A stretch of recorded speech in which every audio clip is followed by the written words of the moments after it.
along the crooked, unpaved streets with their heaps of refuse and slop puddles, drunken roisterers staggered, roaring.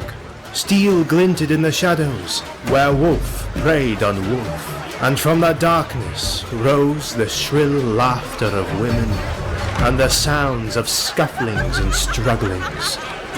Torchlight licked luridly from broken windows and wide-thrown doors, and out of these doors, stale smells of wine and rank, sweaty bodies, clamour of drinking jacks, and fists hammered on rough tables, snatches of obscene songs rushed like a blow in the face.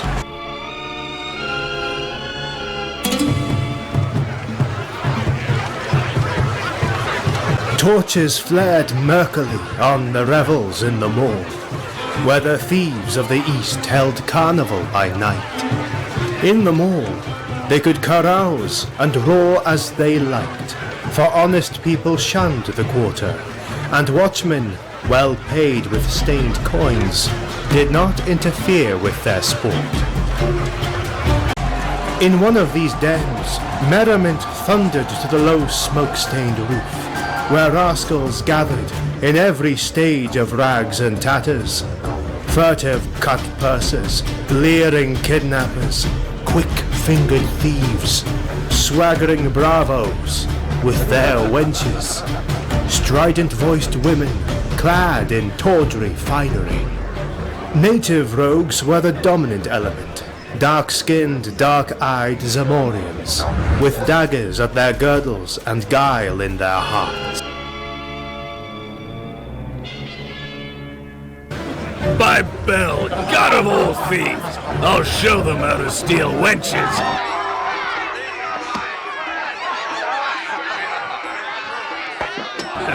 I'll have her over the Zamorian border before dawn, and there'll be a caravan waiting to receive her. 300 pieces of silver. The Count of Ophir promised me for a sleek young Berthunian of the better class. It took me weeks, wandering among the border cities as a beggar, to find one I knew would suit. And is she a pretty baggage?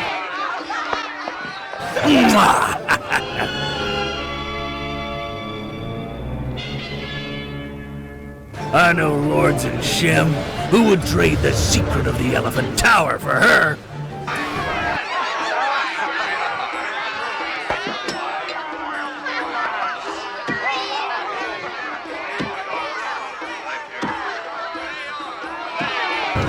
You spoke of the Elephant Tower. I've heard much of this tower. What is its secret? The secret of the Elephant Tower? Why, any fool knows that Yara the priest dwells there with the great jewel men call the Elephant's Heart. That is the secret of his magic. I have seen this tower. It is set in a great garden above the level of the city, surrounded by high walls.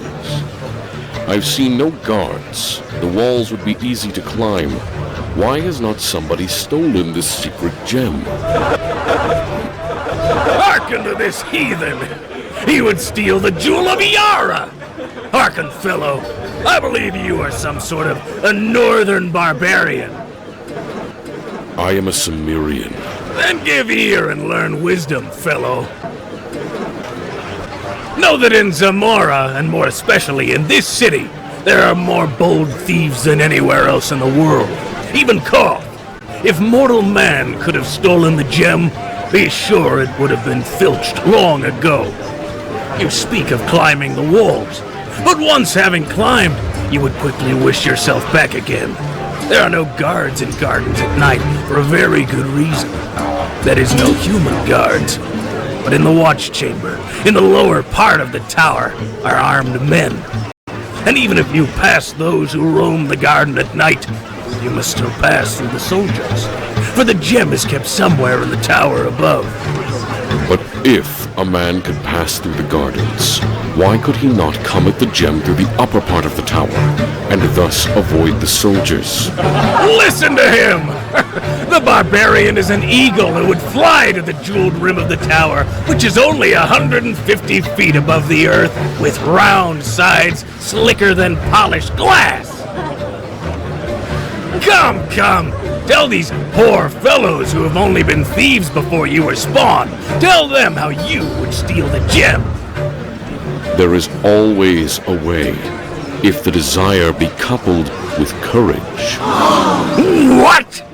You dare tell us our business and intimate that we are cowards? Get along! Get out of my sight! Will you mock me, and then lay hands on me? Heathen dog! I'll have your heart for that!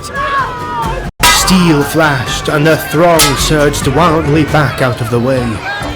In their flight, they knocked over the single candle illuminating the den, and the den was plunged in darkness, broken by the crash of upset benches, drum of flying feet, shouts, oaths of people tumbling over one another, and a single strident yell of agony that cut the din like a knife.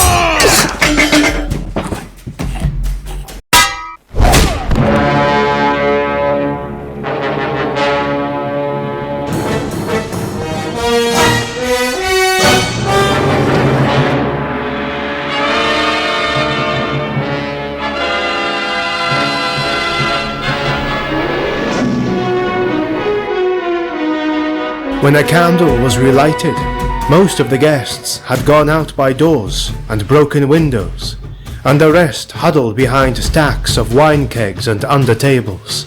The barbarian was gone. The center of the room was deserted, except for the gashed body of the Kothian. The Zamorian, with the unerring instinct of a barbarian, had killed his man in the darkness and confusion. The lurid lights and drunken revelry fell away behind the Zamorian. He had discarded his torn tunic and walked through the night naked except for a loincloth and his high-strapped sandals. He moved with the supple ease of a great tiger, his steely muscles rippling under his brown skin. He had entered the part of the city reserved for the temples. On all sides of him, they glittered white in the starlight. Snowy marble pillars and golden domes and silver arches, shrines of Zamora's myriad strange gods. He did not trouble his head about them. He knew that Zamora's religion, like all things of a civilized, long-settled people, was intricate and complex, and had lost most of their pristine essence in a maze of formulas and rituals. He had squatted for hours in the courtyard of the philosophers, listening to the arguments of theologians and teachers, and come away in the haze of bewilderment, sure of only one thing, and that they were all touched in their head. His gods were simple and understandable. Crom was their chief, and he lived on a great mountain, whence he sent forth dooms and death. It was useless to call on Crom, because he was a gloomy, savage god, and he hated weaklings. But he gave a man courage at birth, and the will and might to kill his enemies, which, in the Zamorian's mind, was all any god should be expected to do. His sandaled feet made no sound on the gleaming pave. No watchman passed, for even the thieves of the mall shunned the temples, where strange dooms had been known to fall on violators. Ahead of him he saw, looming against the sky, the Tower of the Elephant. He had never seen an elephant. He mused, wondering why it was so named. No one seemed to know. He had never seen an elephant, but he vaguely understood that it was a monstrous animal, with a tail in front as well as behind. This a wandering Shemite told him, swearing that he had seen such beasts by the thousands in the country of the Hyrcanians, but all men knew what liars were the men of Shem. At any rate, there were no elephants in Zamora. The shimmering shaft of the tower rose frostily in the stars. In the sunlight it shone so dazzlingly that few could bear its glare, and men said it was built of silver. It was round, a slim, perfect cylinder, 150 feet in height, and its rim glittered in the starlight with the great jewels which crusted it. The Zamorian crept close and stood beside the barrier, measuring it with his eyes. It was high, but he could leap and catch the coping with his fingers. Then it would be child's play to swing himself up and over, and he did not doubt that he could pass the inner wall in the same manner. But he hesitated at the thought of the strange perils which were said to await within. The people of Zamora were very ancient, and, from what he had seen of them, very evil. He thought of Yara, the high priest, who worked strange dooms from this jewel tower, and the Zamorian's hair prickled as he remembered a tale told by a drunken page of the court, how Yara had laughed in the face of a hostile prince and held up an evil glowing gem before him, and how rays shot blindingly from that unholy jewel to envelop the prince, who screamed and fell down and shrank to a withered blackened lump that changed to a black spider which scampered wildly about the chamber until Yara set his heel upon it. Yara came not often from his tower of magic, and always to work evil on some man or some nation. The king of Zamora feared him more than he feared death, and kept himself drunk all the time, because that fear was more than he could endure sober. Yara was very old, centuries old, men said, and added that he would live forever because of the magic of his gem, which men called the heart of the elephant, for no better reason than they named his hold the Elephant Tower. The Zamorian, engrossed in these thoughts, shrank quickly against the wall. Within the garden, someone was passing, who walked with a measured stride. The listener heard the clink of steel. So after all, a guard did pace those gardens. The Zamorian waited, expected to hear him pass again on the next round. But silence rested over the mysterious gardens. At last, curiosity overcame him. Leaping lightly, he grasped the wall and swung himself up to the top with one arm. Lying flat on the broad coping, he looked down into the wide space between the walls.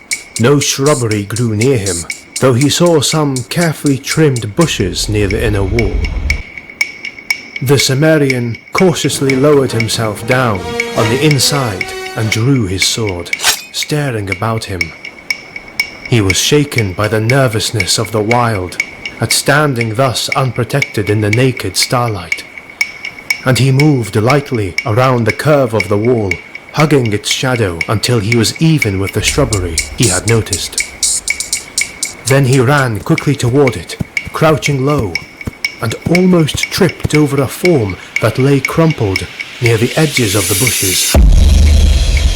A quick look to right and left showed him no enemy in sight, at least, and he bent close to investigate. His keen eyes, even in the dim starlight, showed him a strongly built man in the silvered armor and crested helmet of the Zamorian Royal Guard. A shield and a spear lay near him, and it took but an instant's examination to show that he had been strangled. The barbarian glanced about uneasily. He knew that this man must be the guard he had heard pass his hiding place by the wall. Only a short time had passed, yet in that interval, nameless hands had reached out of the dark and choked out the soldier's life. Straining his eyes in the gloom, he saw a hint of motion through the shrubs near the wall. Thither he glided, gripping his sword. He made no more noise than a panther stealing through the night, yet the man he was stalking heard. The Zamorian had a dim glimpse of a huge bulk close to the wall, felt relief that it was at least human. Then the fellow wheeled quickly with a gasp that sounded like panic, made the first motion of a forward plunge, hands clutching, then recoiled as a Zamorian blade caught the starlight. For a tense instant, neither spoke, standing ready for anything. You are no soldier. You are a thief, like myself. And who are you? Taurus of Nemedia. I've heard of you. Men call you a prince of thieves. Who are you? Conan, a Zamorian. I came seeking a way to steal Yara's jewel, that men call the elephant's heart. By Bel, god of thieves! I had thought only myself had courage to attempt that poaching. These Zamorians call themselves thieves. Bah! Conan, I like your grit. I never shared an adventure with anyone. But by Bel, we'll attempt this together, if you're willing. Then you are after the gem too? What else? I've had my plans laid for months, but you, I think, have acted on a sudden impulse, my friend. You killed the soldier. Of course. I slid over the wall when he was on the other side of the garden. I hid in the bushes. He heard me, or thought he heard something. When he came blundering over, it was no trick at all to get behind him and suddenly grip his neck and choke out his fool's life. He was like most men, half blind in the dark. A good thief should have eyes like a cat. You made one mistake. I a mistake? Impossible! You should have dragged the body into the bushes. Said the novice to the master of the art. They will not change the guard until past midnight. Should any come searching for him now and find his body, they would flee at once to Yara, bellowing the news, and give us time to escape. Were they not to find it, they'd go on beating up the bushes and catch us like rats in a trap. You are right. So, now attend. We waste time in this cursed discussion. There are no guards in the inner garden. Human guards, I mean. Though there are sentinels, even more deadly. It was their presence which baffled me for so long. But I finally discovered a way to circumvent them. What of the soldiers in the lower part of the tower? Old Yara dwells in the chambers above. By that route we will come and go. I hope. Never mind asking me how. I have arranged a way. We'll steal down through the top of the tower and strangle old Yara before he can cast any of his accursed spells on us. At least we'll try. It's the chance of being turned into a spider or a toad, against the wealth and power of the world. All good thieves must know how to take risks. I'll go as far as any man. Then follow me.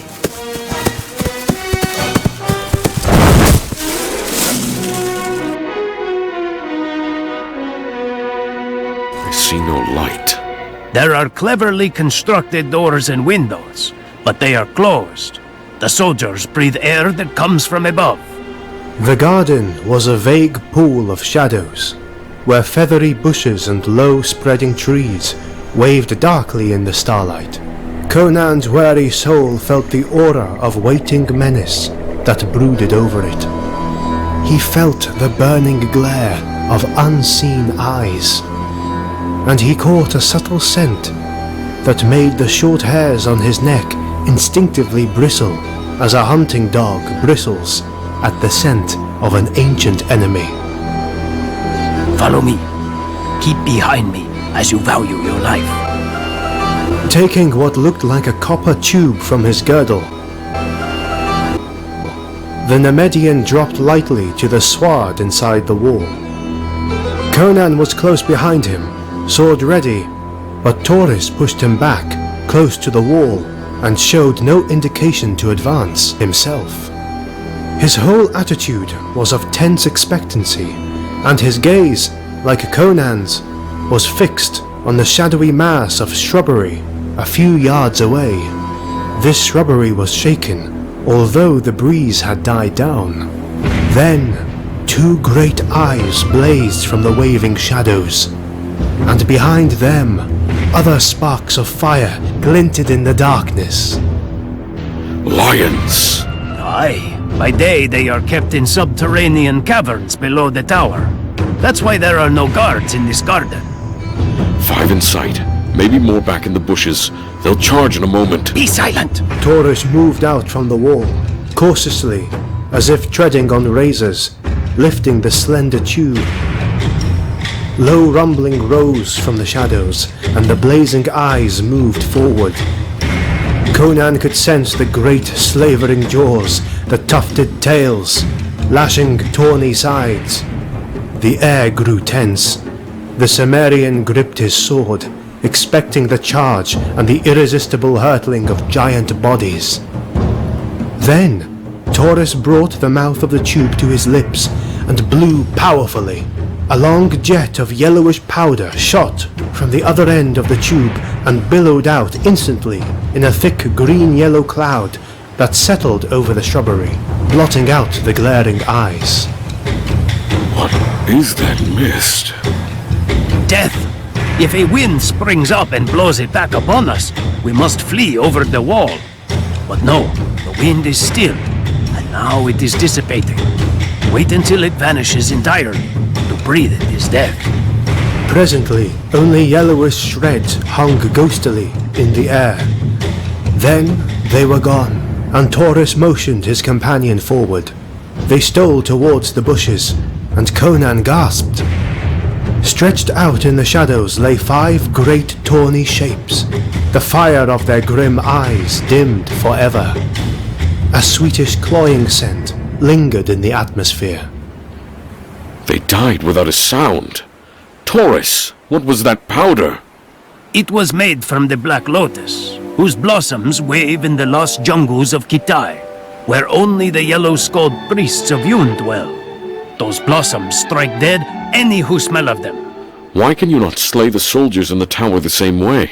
Because that was all the powder I possessed.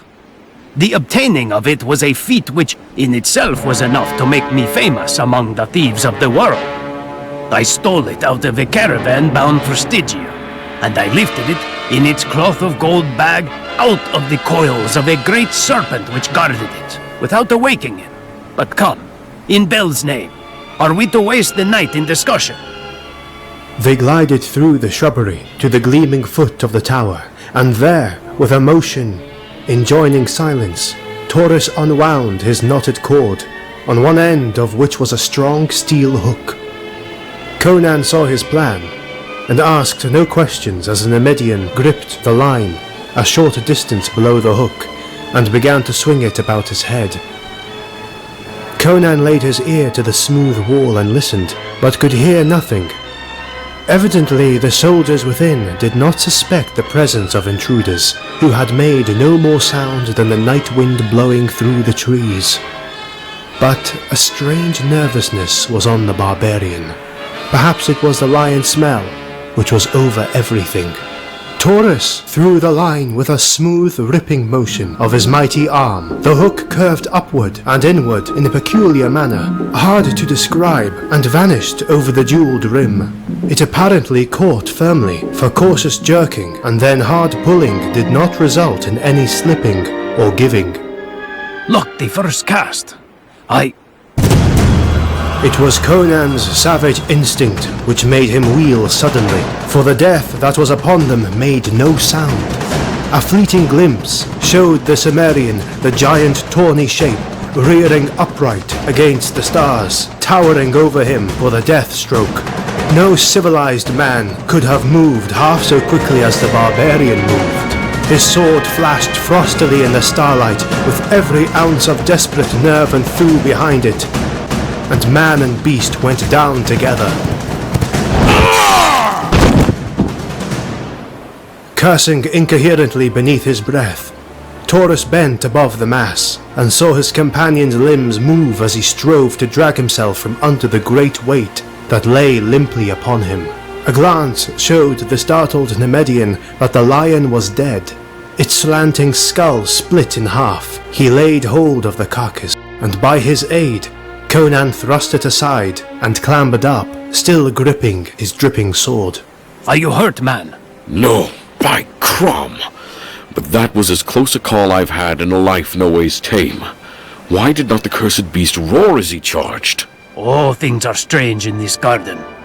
The lions strike silently, as so do other deaths. But, come, little sound was made in that slaying. But the soldiers might have heard if they are not asleep or drunk. That beast was in some other part of the garden and escaped the death of the flowers. But surely there are no more. We must climb this cord. Little need to ask a Zamorian if he can. If it will bear my weight. It will bear thrice my own. It was woven from the tresses of dead women, which I took from their tombs at midnight, and steeped in the deadly wine of the upas tree, to give it strength. I will go first, then follow me closely. The Nemedian gripped the rope, and, crooking a knee about it, began the ascent. He went up like a cat, belying the apparent clumsiness of his bulk. The Zamorian followed. The cord swayed and turned on itself, but the climbers were not hindered. Both had made more difficult climbs before. The jeweled rim glittered high above them, jutting out from the perpendicular, a fact which added greatly to the ease of the ascent. Up and up they went, silently, the lights of the city spreading out further and further to their sight as they climbed, the stars above them more and more dimmed by the glitter of the jewels along the rim. Now Taurus reached up a hand and gripped the rim itself, pulling himself up and over. Conan paused a moment on the very edge, fascinated by the great frosty jewels whose gleams dazzled his eyes. Diamonds, rubies, emeralds, sapphires, turquoises, moonstones, set thick as stars in the shimmering silver. At a distance their different gleams had seemed to merge into a pulsing white glare, but now, at close range, they shimmered with a million rainbow tints and lights, hypnotizing him with their scintillations. There is a fabulous fortune here, Taurus. Come on! If we secure the heart, these and all other things shall be ours. Conan climbed over the sparkling rim. The level of the tower's top was some feet below the gemmed ledge. It was flat, composed of some dark blue substance, set with gold that caught the starlight, so that the whole looked like a wide sapphire flecked with shining gold dust. Across, from the point where they had entered, there seemed to be a sort of chamber, built upon the roof. It was the same silvery material as the walls of the tower, adorned with designs worked in smaller gems. Its single door was of gold, its surface cut in scales, and crusted with jewels that gleamed like ice. Conan cast a glance at the pulsing ocean of lights which spread far below them, then glanced at Taurus. The Nemedian was drawing up his cord and coiling it. He showed Conan where the hook was caught. A fraction of an inch of the point had sunk under a great blazing jewel of the inner side of the rim. Luck was with us again. One would think that our combined weight would have torn that stone out. Follow me. The real risks of the venture begin now. We are in the serpent's lair, and we know not where he lies hidden. Like stalking tigers, they crept across the darkly gleaming floor and halted outside the sparkling door. With a deft and cautious hand, Taurus tried it. It gave without resistance, and the companions looked in, tensed for anything. Over the Nemedian's shoulder, Conan had a glimpse of a glittering chamber, the walls, ceiling and floor of which were crusted with great white jewels which lighted it brightly, and which seemed its only illumination. It seemed empty of life. Before we cut off our last retreat, go you to the rim and look over on all sides. If you see any soldiers moving in the gardens, or anything suspicious, return and tell me. I will await you within this chamber. Conan saw scant reason in this, and a faint suspicion of his companion touched his wary soul. But he did as Taurus requested. As he turned away, the Nemedian slipped inside the door and drew it shut behind him. Conan crept about the rim of the tower, returning to his starting point without having seen any suspicious movement in the vaguely waving sea of leaves below. He turned toward the door. Suddenly, from within the chamber, there sounded a strangled cry. The Zamorian leaped forward, electrified. The gleaming door swung open and Taurus stood framed in the cold blaze behind him. He swayed, and his lips parted, but only a dry rattle burst from his throat. Catching at the golden door for support, he lurched out upon the roof, then fell headlong, clutching at his throat. The door swung to behind him. Conan, crouching like a panther at bay, saw nothing in the room behind the stricken Nemedian. In the brief instant the door was partly open, unless it was not a trick of the light, which made it seem as if a shadow darted across the gleaming door. Nothing followed Taurus out on the roof, and Conan bent above the man. The Nemedian stared up with dilated, glazing eyes that somehow held a terrible bewilderment. His hands clawed at his throat, his lips slobbered and gurgled. Then suddenly he stiffened, and the astounded Zamorian knew that he was dead. And he felt that Taurus had died without knowing what manner of death had stricken him. Conan glared bewilderedly at the cryptic golden door. In that empty room, with its glittering jeweled walls, death had come to the Prince of Thieves as swiftly and mysteriously as he had dealt doom to the lions in the gardens below. Gingerly the barbarian ran his hands over the man's half-naked body, seeking a wound, but the only marks of violence were between his shoulders, high up near the base of his bull neck. 3 small wounds, which looked as if 3 nails had been driven deep in the flesh and withdrawn. The edges of these wounds were black, and a faint smell as putrefaction was evident. Poison darts? Thought Conan. But in that case, the missiles should still be in the wounds. Cautiously he stole toward the golden door, pushed it open, and looked inside. The chamber lay empty, glow of the myriad jewels. In the very center of the ceiling, he idly noted a curious design. A black 8-sided pattern, in the center of which 4 gems glittered with a red flame, unlike the white blaze of the other jewels. Across the room there was another door, like the one in which he stood, except that it was not carved in the scale pattern. Was it from that door that death had come, and having struck down its victim, had it retreated by the same way? Closing the door behind him, the Zamorian advanced into the chamber. His bare feet made no sound on the crystal floor. There were no chairs or tables in the chamber, only 3 or 4 silken couches, embroidered with gold and worked in strange serpentine designs, and several silver-bound mahogany chests. Some were sealed with heavy golden locks, others lay open, their cavern lids thrown back, revealing heaps of jewels in a careless riot of splendor to the Zamorian's astounded eyes. Conan swore beneath his breath. Already he had looked upon more wealth that night than he had ever dreamed existed in all the world, and he grew dizzy thinking of what must be the value of the jewel he sought. He was in the center of the room now, going stooped forward, head thrust out warily, sword advanced, when again death struck at him soundlessly. A flying shadow that swept across the gleaming floor was his only warning, and his instinctive sidelong leap all that saved his life. He had a flashing glimpse of a hairy black horror that swung past him with a clashing of frothing fangs, and something splashed on his bare shoulder that burned like drops of liquid hellfire. Springing back, sword high, he saw the horror strike the floor, wheel and scuttle towards him with appalling speed.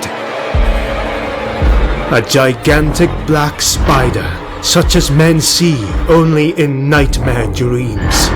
It was as large as a pig, and its 8 thick hairy legs drove its ogreish body over the floor at headlong pace. Its 4 evilly gleaming eyes shone with horrible intelligence, and its fangs dripped venom that Conan knew from the burning of his shoulder, where only a few drops had splashed as the thing struck and missed, was laden with swift death. This was the killer that had dropped from its perch in the middle of the ceiling on a strand of its web on the neck of the Nemedian. Fools that they were not to have suspected that the upper chambers would be guarded as well as the lower. These thoughts flashed briefly through Conan's mind as the monster rushed. He leaped high, and it passed beneath him, wheeled and charged back. This time he evaded its rush with a sidewise leap and struck back like a cat. His sword severed one of the hairy legs, and again he barely saved himself as the monstrosity swerved at him, fangs clicking fiendishly. But the creature did not press the pursuit. Turning, it scuttled across the crystal floor and ran up to the wall of the ceiling, where it crouched for an instant, glaring down at him with its fiendish red eyes. Then, without warning, it launched itself through space, trailing a strand of slimy greyish stuff. Conan stepped back to avoid the hurtling body, then ducked frantically, just in time to escape being snared by the flying web rope. He saw the monster's intent and sprang towards the door, but it was quicker, and a sticky strand cast across the door made him a prisoner. He dared not try to cut it with his sword. He knew the stuff would cling to the blade, and before he could shake it loose, the fiend would be sinking its fangs into his back. Then began a desperate game. The wits and quickness of the man matched against the fiendish craft and speed of the giant spider. It no longer scuttled across the floor in a direct charge, or swung its body through the air at him. It raced about the ceiling and the walls, seeking to snare him in the long loops of sticky grey web strands, which it flung with devilish accuracy.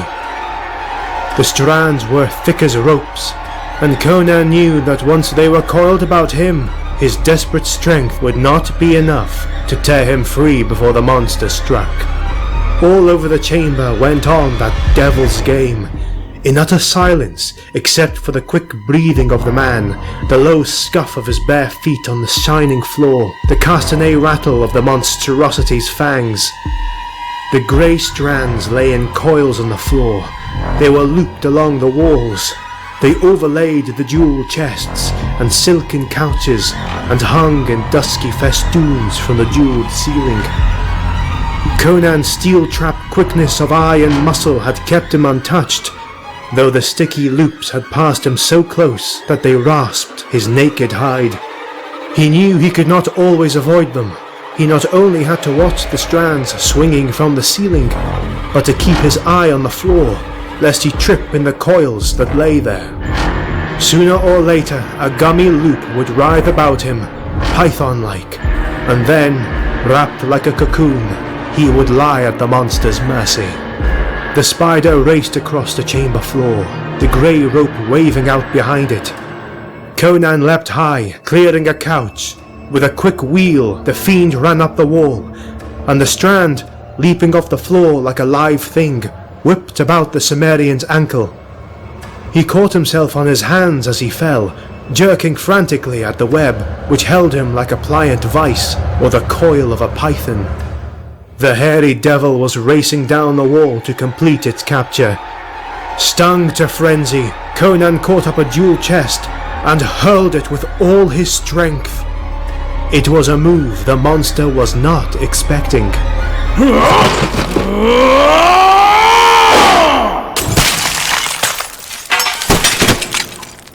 The crushed black body lay among the flaming riot of jewels that spilled over it. The hairy legs moved aimlessly. The dying eyes glittered redly among the twinkling gems. Conan glared about, but no other horror appeared, and he set himself to working free of the web.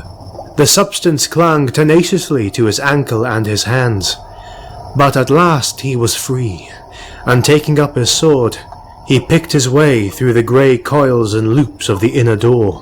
What horrors lay within, he did not know. The Zamorian's blood was up, and since he had come so far, and overcome so much peril, he was determined to go through to the grim finish of the adventure, whatever that might be, and he felt that the jewel he sought was not among the many so carelessly strewn about the gleaming chamber. Stripping off the loops that fouled the inner door, he found that it, like the other, was not locked. He wondered if the soldiers below were still unaware of his presence. Well, he was high above their heads, and if tales were to be believed, they were used to strange noises in the tower above them. Sinister sounds and screams of agony and horror. Yara was on his mind, and he was not altogether comfortable as he opened the golden door. But he saw only a flight of silver steps leading down, dimly lighted by what means he could not ascertain. Down these he went silently, gripping his sword. He heard no sound, and came presently to an ivory door set with bloodstones. He listened, but no sound came from within. Only thin wisps of smoke drifted lazily from beneath the door, bearing a curious exotic odor unfamiliar to the Zamorian. Below him the silver stair wound down to vanish in the dimness, and up that shadowy well no sound floated. He had an eerie feeling that he was alone in a tower, occupied only by ghosts and phantoms.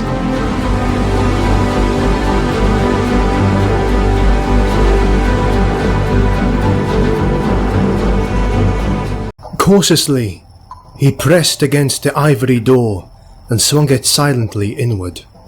On the shimmering threshold, Conan stared like a wolf in strange surroundings, ready to fight or flee on the instant. He was looking into a large chamber with a domed golden ceiling. The walls were of green jade, the floor of ivory, partly covered by thick rugs. Smoke and exotic scent of incense floated up from a brazier on a golden tripod, and behind it sat an idol on a sort of marble couch. Conan stared aghast. The image had the body of a man, naked and green in colour, but the head was one of nightmare and madness. Too large for the human body, it had no attributes of humanity. Conan stared at the wide flaring ears, the curling proboscis, on either side of which stood white tusks tipped with round golden balls. The eyes were closed, as if in sleep. This, then, was the reason for the name, the Tower of the Elephant, for the head of the thing was much like that of the beasts described by the Shemitish wanderer. This was Yara's god. Where then should the gem be, but concealed in the idol, since the stone was called the Elephant's Heart?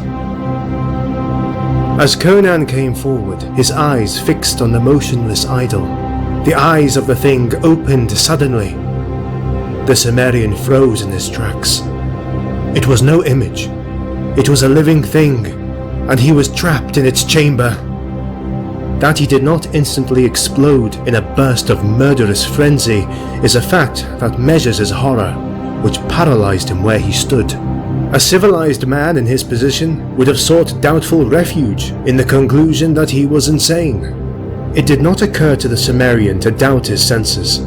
He knew he was face to face with a demon of the Elder World, and the realization robbed him of all his faculties except sight. The trunk of the horror was lifted and quested about. The topaz eyes stared unseeingly, and Conan knew the monster was blind. With the thought came a thawing of his frozen nerves, and he began to back silently toward the door. But the creature heard. The sensitive trunk stretched toward him, and Conan's horror froze him again. When the being spoke, in a strange, stammering voice that never changed its key or timbre, the Zamorian knew that those jaws were never built or intended for human speech. Tears rolled from the sightless eyes, and Conan's gaze strayed to the limbs stretched on the marble couch, and he knew the monster would not rise to attack him. He knew the marks of the rack and the searing brand of the flame, and tough-souled as he was, at the ruined deformities, which his reason told him had once been limbs as comely as his own. And suddenly, all fear and repulsion went from him to be replaced by a great pity. What this monster was, Conan could not know, but the evidences of its suffering were so terrible and pathetic that a strange aching sadness came over the Zamorian. He knew not why. He only felt that he was looking upon a cosmic tragedy, and he shrank with shame, as if the guilt of a whole race were laid upon him. Who is here? Have you come to torture me again, Yara? Will you never be done? Oh, Yag-kosha, is there no end to agony? I am not Yara. I am only a thief. I will not harm you. Come near, that I may touch you. You are not of Yara's race of devils. The clean, lean fierceness of the wastelands marks you. I know your people from of old, whom I knew by another name, in the long, long ago, when another world lifted its jeweled spires to the stars. There is blood on your fingers. A spider in the chamber above, and a lion in the garden. You have slain a man, too, this night, and there is death in the tower above. I feel, I know. Aye, the prince of all thieves lies there dead from the bite of a vermin. So and so, a slaying in the tavern and a slaying on the road. I know, I feel. And the third will make the magic of which not even Yara dreams. Oh, magic of deliverance, green gods of Yag. Oh, man, listen. I am foul and monstrous to you. Am I not? Nay, do not answer. I know. But you would seem as strange to me, could I see you. There are many worlds besides this earth, and life takes many shapes. I am neither god nor demon, but flesh and blood like yourself, though the substance differ in part, and the form be cast in a different mold. I am very old, man of the waste countries. Long and long ago, I came to this planet with others of my world, from the green planet Yag, which circles forever in the outer fringe of this universe. We swept through space on mighty wings that drove us through the cosmos quicker than light, because we had warred with the kings of Yag and were defeated and outcast. But we could never return, for on earth our wings withered from our shoulders. Here we abode apart from earthly life. We fought the strange and terrible forms of life, which then walked the earth, so that we became feared and were not molested in the dim jungles of the east, where we had our abode. We saw men grow from the ape and build the shining cities of Valusia, Camellia, Comoria, and their sisters. We saw them reel before the thrusts of the heathen Atlanteans, and Picts, and Lemurians. We saw the oceans rise, and engulf Atlantis and Lemuria, and the isles of the Picts, and the shining cities of civilization. We saw the survivors of Pictum and Atlantis build their Stone Age empires, and go down to ruin. locked in bloody wars.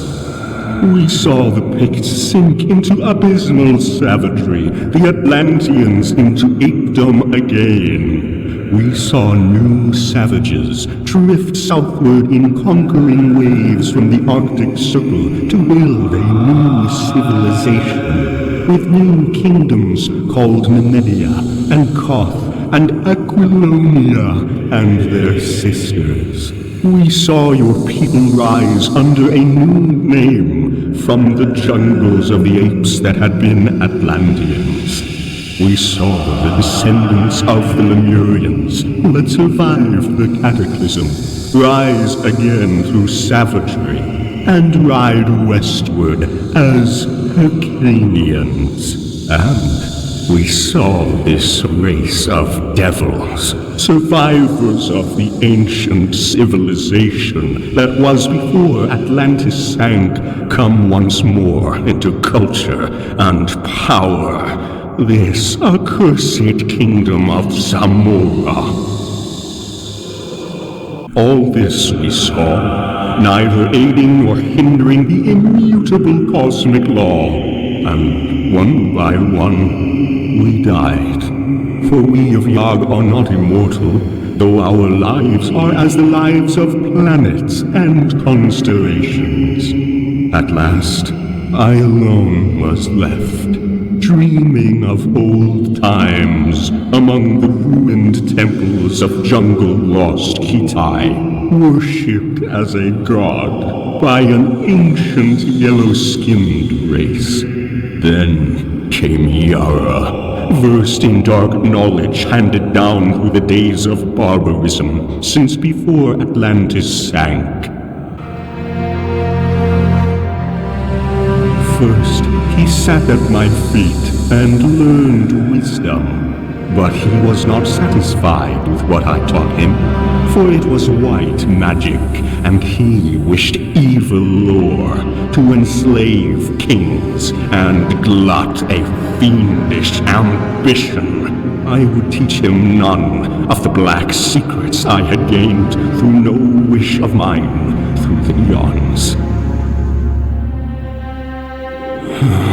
But his wisdom was deeper than I had guessed. With guile gotten among the dusky tombs of dark Stygia, he trapped me into divulging a secret I had not intended to bear, and turning my own power upon me, he enslaved me. Ah, gods of Yag, my cup has been bitter since that hour. He brought me up from the lost jungles of Kitai, where the grey apes danced to the pipes of yellow priests, and offerings of fruit and wine heaped my broken altars. No more was I a god to kindly jungle folk. I was slave to a devil in human form. He pent me in this tower, which at his command I built for him in a single night. By fire and rack he mastered me, and by strange, unearthly tortures you would not understand. In agony, I would have long ago taken my own life, if I could. But he keeps me alive, mangled, blinded, and broken, to do his foul bidding. And for 300 years I have done his bidding, from this marble couch, blackening my soul with cosmic sins, and staining my wisdom with crimes, because I had no other choice.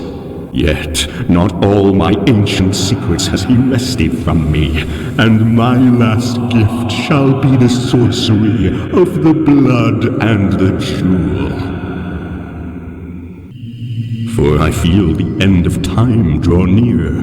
You are the hand of fate. I beg of you, take the gem you will find on yonder altar.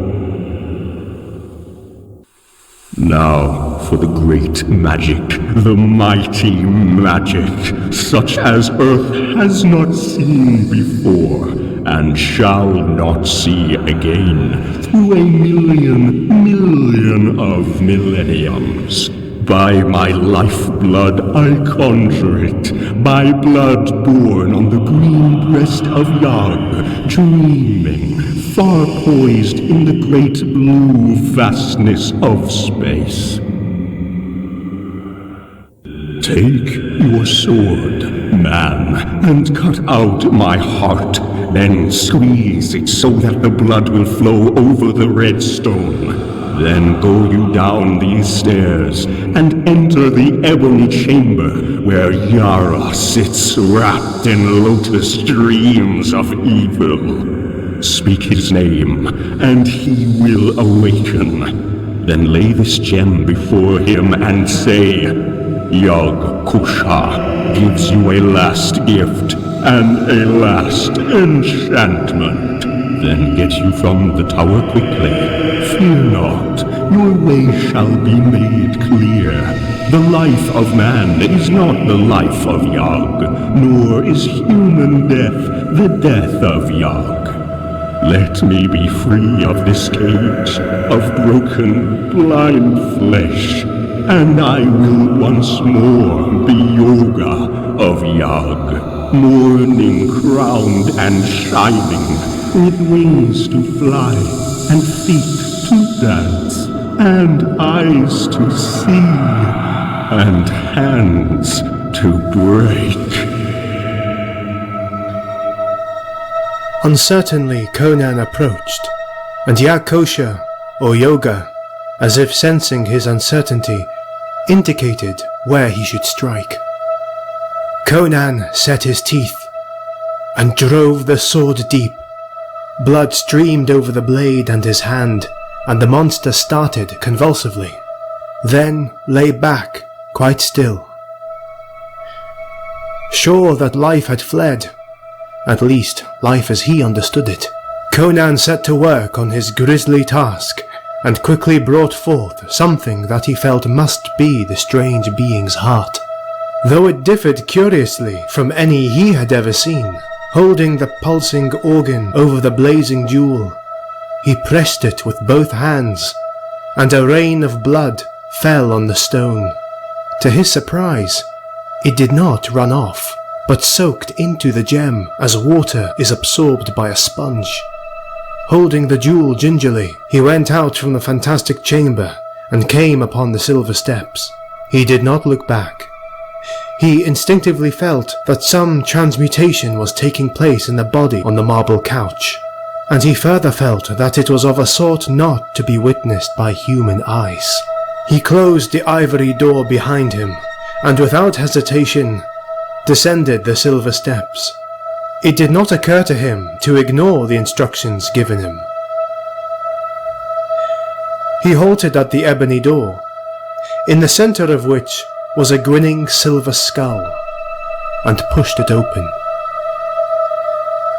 He looked into a chamber of ebony and jet, and saw, on a black silken couch, a tall, spare form reclining. Yara the priest and sorcerer lay before him, his eyes open and dilated with the fumes of the yellow lotus, far staring, as if fixed on gulfs and nighted abysses beyond human ken. Yara! Awaken! A dog!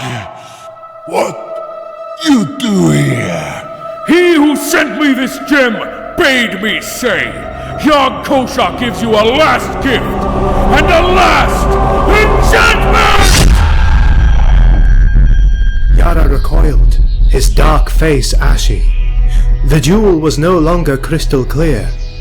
Its murky depths pulsed and throbbed, and curious smoky waves of changing colour passed over its smooth surface. As if drawn hypnotically, Yara bent over the table and gripped the gem in his hands, staring into its shadowed depths, as if it were a magnet to draw the shuddering soul from his body.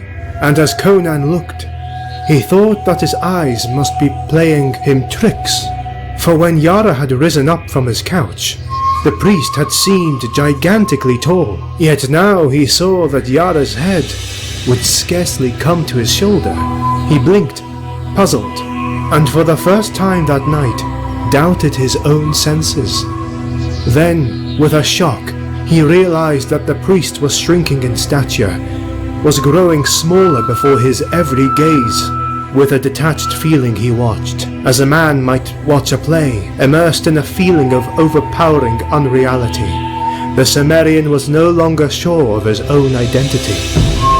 He only knew that he was looking upon the external evidence of the unseen play of vast outer forces beyond his understanding. Now Yara was no bigger than a child. Now, like an infant, he sprawled on the table, still grasping the jewel. And now the sorcerer suddenly realized his fate, and he sprang up, releasing the gem. But still he dwindled, and Conan saw a tiny, pygmy figure rushing wildly about the ebony tabletop, waving tiny arms and shrieking in a voice that was like the squeak of an insect. He had now shrunk until the great jewel towered above him like a hill, and Conan saw him cover his eyes with his hands as if to shield them from the glare, as he staggered about like a madman. Conan sensed that some unseen magnetic force was pulling Yara to the gem. Thrice he raced wildly about in a narrowing circle.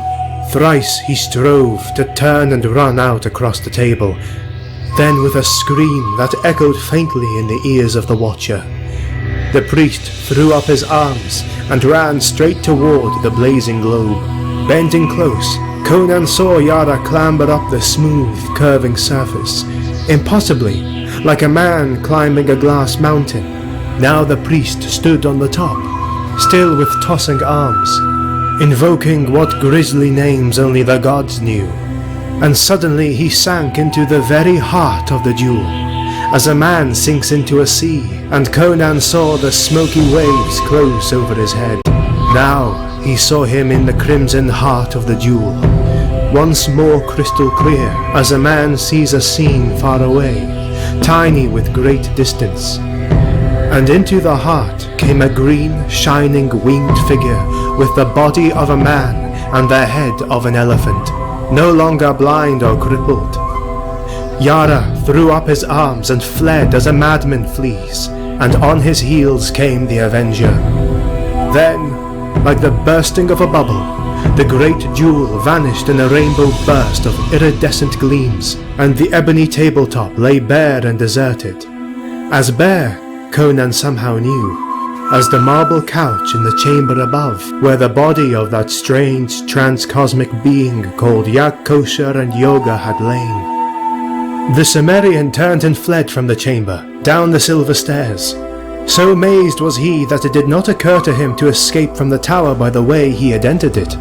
Down that winding, shadowy silver well he ran, and came into a large chamber at the foot of the gleaming stairs. There he halted for an instant. He had come into the room of the soldiers. He saw the glitter of their silver corselets, the sheen of their jeweled sword hilts. They sat slumped at the banquet board, their dusky plumes waving somberly above their drooping helmeted heads. They lay among their dice and fallen goblets on the wine-stained lapis lazuli floor, and he knew they were dead. The promise had been made, the word kept. Whether sorcery or magic or the falling shadow of great green wings had stilled the revelry, Conan could not know, but his way had been made clear, and a silver door stood open, framed in the whiteness of dawn. Into the waving green gardens came the Zamorian, and as the dawn wind blew upon him with the cool fragrance of luxuriant growths, he started like a man waking from a dream. He turned back uncertainly to stare at the cryptic tower he had just left. Was he bewitched or enchanted? Had he dreamed all that had seemed to have passed? As he looked, he saw the gleaming tower sway against the crimson dawn, its jewel-crusted rim sparkling in the growing light, and crash into tiny shards.